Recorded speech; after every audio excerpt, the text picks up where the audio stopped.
అలానే విశ్వేశ్వరరావు తిరుమల తిరుపతిలో ఎటువైపు చూసినా ధర్మో రక్షిత రక్షిత అని కనిపిస్తూ ఉంటుంది.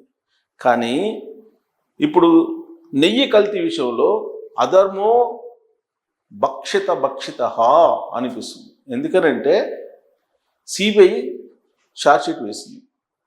ఆ ఛార్జ్షీట్లో చాలా క్లియర్గా కెమికల్స్ వాడారు లడ్డులో, పామోలిన్తో పాటు కొన్ని కెమికల్స్ వాడారు అని చెప్పేసి చాలా క్లియర్గా మెన్షన్ చేశారు. టాయిలెట్లు కలిగే కెమికల్స్ పవర్ఫుల్, అవి ఉపయోగించి కొన్ని ఎసెన్స్ని దాంట్లో కలిపి లడ్డు తయారు చేశారని చెప్పి సిబిఐ ఛార్జ్షీట్లో పొందుపరిచినటువంటి అంశం. కానీ కల్తీ లేదు, కావాలని చంద్రబాబు నాయుడు గారు లేదంటే ఇప్పుడు కూటమి ప్రభుత్వం చెప్తుంది అనేది వైఎస్ఆర్ కాంగ్రెస్ పార్టీ చెప్తుంది. విచిత్రమైనటువంటి పరిణామం ఏంటంటే 2019 తర్వాత తిరుమల తిరుపతి దేవస్థానంలో జరిగినటువంటి పరిణామాలు కనుక గమనిస్తే అసలు దేవదేవుడు ఎలా ఇవన్నీ బరాయించాడని చెప్పి అనిపిస్తూ ఉంటుంది. అన్ని దారుణాలు జరిగాయి. చెప్పచ్చు ఇదంతా పొలిటికలైజ్ చేసేసి పొలిటికల్గా మా మీద దాడి చేస్తున్నారు ఇవన్నీ చెప్పచ్చు. కానీ వాస్తవం అనేది ఒకటి ఉంటుంది. ఒక చుక్క పాలు లేకుండా మరి 250 కోట్ల రూపాయల విలువైనటువంటి నెయ్యిని సరఫరా చేశారంటే తిరుమల తిరుపతి దేవస్థానానికి. మరి అది ఎలా సాధ్యం అని అంటే మ్యానిపులేషన్. దానికి బాధ్యులను ఏమని చేశారు? అనిల్ కుమార్ సింఘాల్, డైనమిక్ ఆఫీసర్, నిజాయితీగా ఉండే ఆఫీసర్, పరమ భక్తుడు వెంకటేశ్వర స్వామికి, ఆయన్ని ఈవో చేసి ఆయన్ని తొక్కిపెట్టి ఆయన్ని తలాడించి ఆయన అక్కడ ఉండగానే ఆయన కళ్ళెదుటే మోసం జరిగింది. తిరుమల తిరుపతి దేవస్థానానికి సంబంధించినటువంటి బోర్డుకు ఉండేటువంటి అధికారం ఏదైతే ఉందో దేవాదాయ శాఖ చట్టంలో, దాన్ని ఉపయోగించి తిరుమల తిరుపతి దేవస్థానం సబ్ కమిటీని వేసింది. ఆ కమిటీ ఏం చేసింది? మొత్తం నెయ్యికి సంబంధించిన సప్లై నిబంధనలన్నింటినీ మార్చేసింది. ఆ మార్చినటువంటి నిబంధనల్ని సరికావు అని చెప్పాల్సినటువంటి ఈవో చెప్పలేదు అనేటువంటి ఉద్దేశంతో ఆయన్ని ఈవో నుంచి బదిలీ చేసి జిఏడికి పంపించారు. మరి ధర్మారెడ్డి, బాలాజీ సంగతి ఏంటి? సిబిఐ ఆంధ్రప్రదేశ్ గవర్నమెంట్కి ఇచ్చినటువంటి రిపోర్ట్లో అనిల్ కుమార్ సింఘాల్తో పాటు ధర్మారెడ్డి మాజీ ఈఓ, అలాగే బాలాజీ క్వాలిటీ కంట్రోల్లో పనిచేసేటువంటి అతను, మరి వీళ్ళిద్దరి మీద కూడా చర్య తీసుకోమని చెప్పి వాళ్ళు కూడా బాధ్యులను కల్తీ నెయ్యికి అని చెప్పి మెన్షన్ చేసింది కదా ఇచ్చినటువంటి రిపోర్ట్లో రాష్ట్ర ప్రభుత్వానికి. మరి వాళ్ళిద్దరిలో మీద ఎలాంటి చర్య ఎందుకు తీసుకోవట్లేదు అంటే ధర్మారెడ్డి ఢిల్లీ చక్రం తిప్పుతారు. ధర్మారెడ్డి డిప్యుటేషన్ మీద ఈవోకి వచ్చారు. రాజశేఖర రెడ్డి గారు ముఖ్యమంత్రిగా ఉన్నప్పుడు ధర్మారెడ్డి జేఈఓగా పనిచేశారు.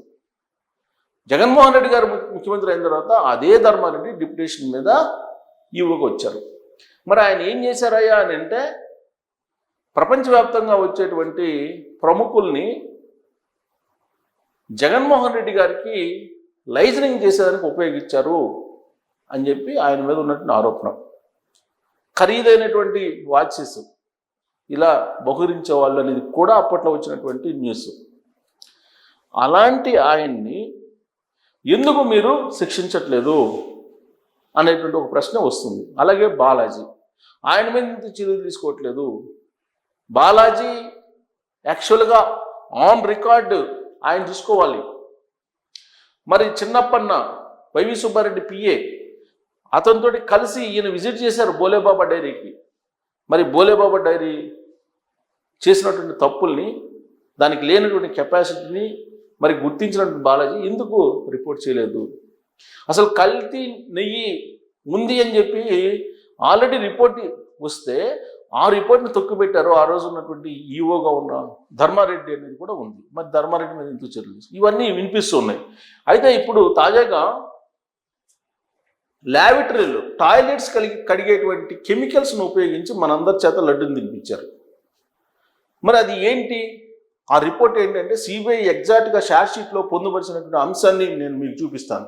దాన్ని చూసిన తర్వాత మీరు అర్థం చేసుకోవడం, నెయ్యి కల్తీ జరిగిందా లేదంటే లేనటువంటి నెయ్యిని సృష్టించేసి అదే నెయ్యి అని చెప్పి మనందరినీ భ్రమింపజేసి మనకి పెట్టారా అనేది మీరే ఒక నిర్ధారణ అవ్వచ్చు. ఇది రిపోర్టు.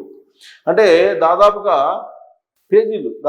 కొన్ని లక్షల పేజీలకు సంబంధించినటువంటి రిపోర్ట్స్ ఉన్నాయి. ఈ రిపోర్ట్స్లో కొన్ని ఇంపార్టెంట్ తీశారు. దీంట్లో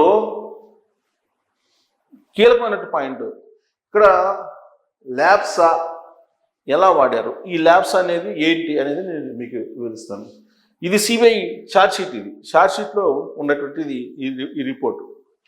Gupta received Aadhaar details of Gyan Prakash Sharma and Vishal Rohila. ఎవరు వీళ్ళు?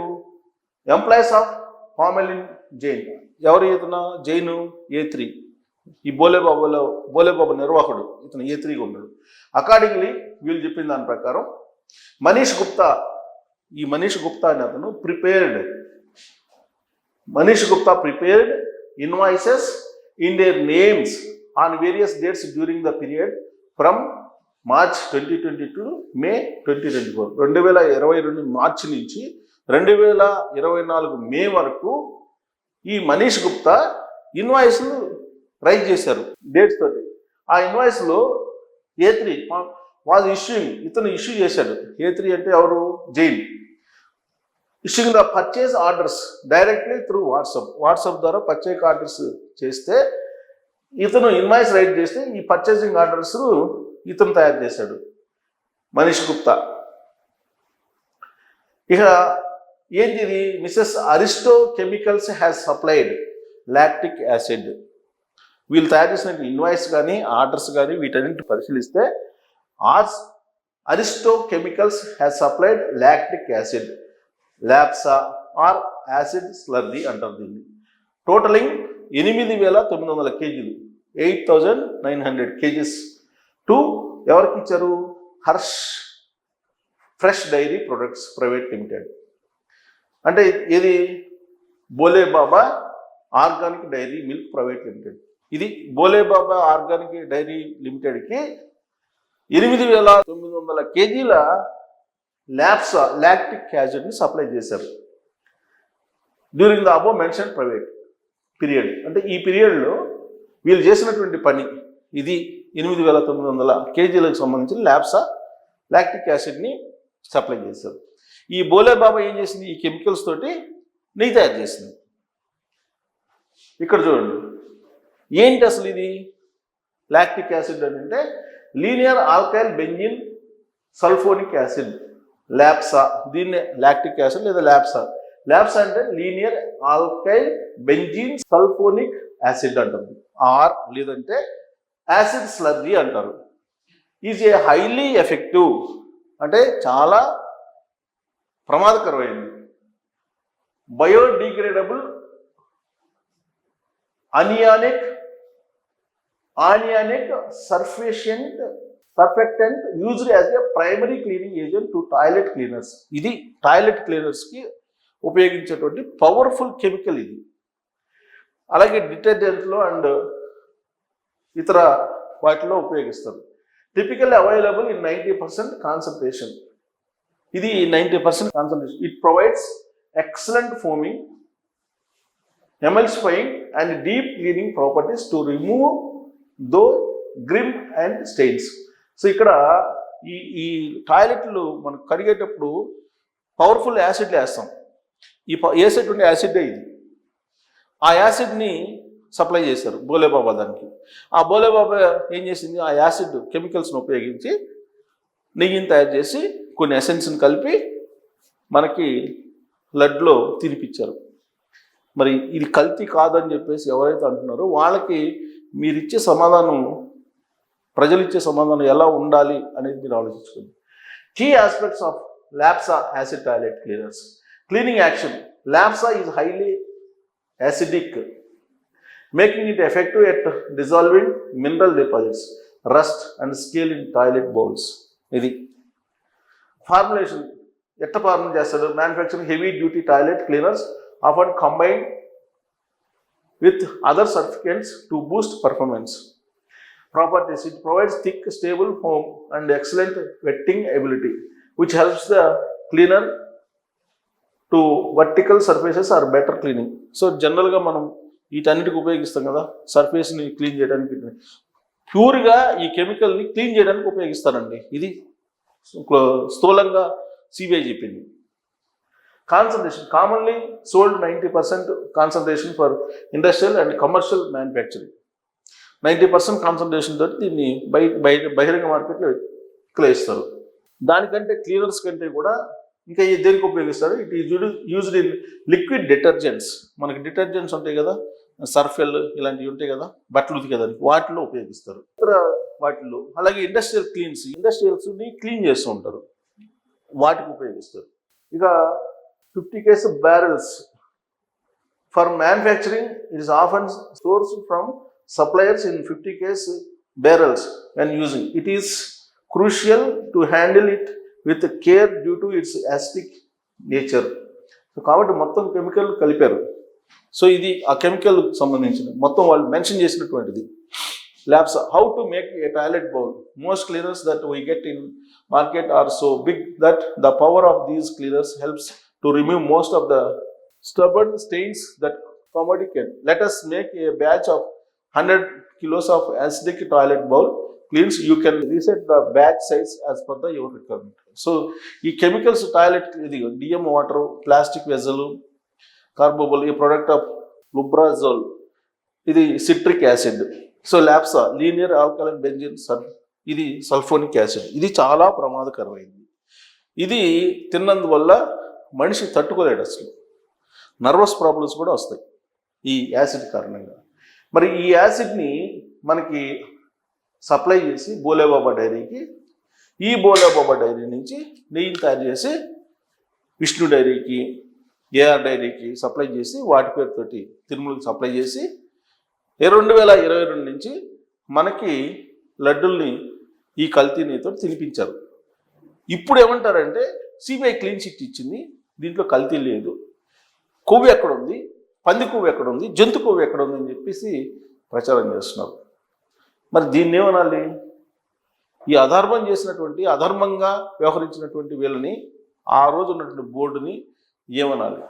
ఇంత పవర్ఫుల్ కెమికల్ని, టాయిలెట్లు కడిగేటువంటి దానికి ఉపయోగించేటువంటి కెమికల్ని సప్లై చేసి, ఆ కెమికల్స్లో కొన్ని సుగంధ ద్రవ్యాలను కలిపి దాన్నే నెయ్యిగా భ్రమింపజేసి ప్రపంచవ్యాప్తంగా ఉన్నటువంటి 7 కొండల వాడి కోట్ల మంది భక్తుల్ని వీళ్ళు ఏం చేశారు? మరి వీళ్ళని ఎందుకు శిక్షించట్లేదు? ఎందుకు శిక్షించడానికి సందేహిస్తున్నారు? ఎవరు అడ్డుపడుతున్నారు? మరి దీన్ని ఇలానే వదిలిపెట్టాలా? శిక్షించడానికి అవకాశం లేదా? అసలు ఎవరు అడ్డుపడుతున్నారు? ఢిల్లీ పెద్దలు అడ్డుపడుతున్నారా? లేదంటే సిబిఐ తయారు చేసిన రిపోర్టే తప్ప, షార్ట్ షీట్లో మెన్షన్ చేసినట్టు రిపోర్టే తప్ప, ఎందుకు సిబిఐ ఆ రోజు ఉన్నటువంటి వాళ్ళని బాధ్యులు చేసి శిక్షించలేకపోతుంది? పోనీ రాష్ట్ర ప్రభుత్వం దీని మీద రివ్యూ చేసి ధర్మారెడ్డినో, లేకపోతే వైవి సుబ్బారెడ్డినో, లేదంటే కరుణాకర్ రెడ్డినో, వీళ్ళని బాధ్యులను ఎందుకు చేయలేకపోతున్నారు? పోనీ అధికారులు చేశారు, ఆ 3 అధికారుల ఏదైనా చర్యలు తీసుకున్నారా అంటే కేవలం అనిల్ కుమార్ సింఘాల్ గారిని మాత్రం జిఐడికి పంపించారు. ఇంతకు మించి ఎలాంటి శిక్షణ అంటే, పెద్దవాళ్ళు, అధికారంలో ఉన్నటువంటి వాళ్ళు, డబ్బు ఉన్నటువంటి వాళ్ళు, పవర్ ఉన్నటువంటి వాళ్ళు ఏం చేసినా ఇండియాలో చెల్లుతుంది అనేదానికి ఈ కేసు నిదర్శనం. కలియుగ ప్రత్యక్ష దైవం దగ్గరే ఇలా జరిగితే, పరకణి అలాగే కల్తీ నెయ్యి ఇలాంటివి జరిగితే, ఈ కేసును కూడా ప్రజాక్షేత్రంలో నిర్వీర్యం చేసేటువంటి ప్రయత్నం చేస్తున్నటువంటి రాజకీయ పార్టీలు ఉన్నప్పుడు మన సమాజం ఎటు వెళ్తుందని చెప్పి అర్థం చేసుకోవాలి. దీని మీద మీరు కామెంట్ చేయొచ్చు. Thank you.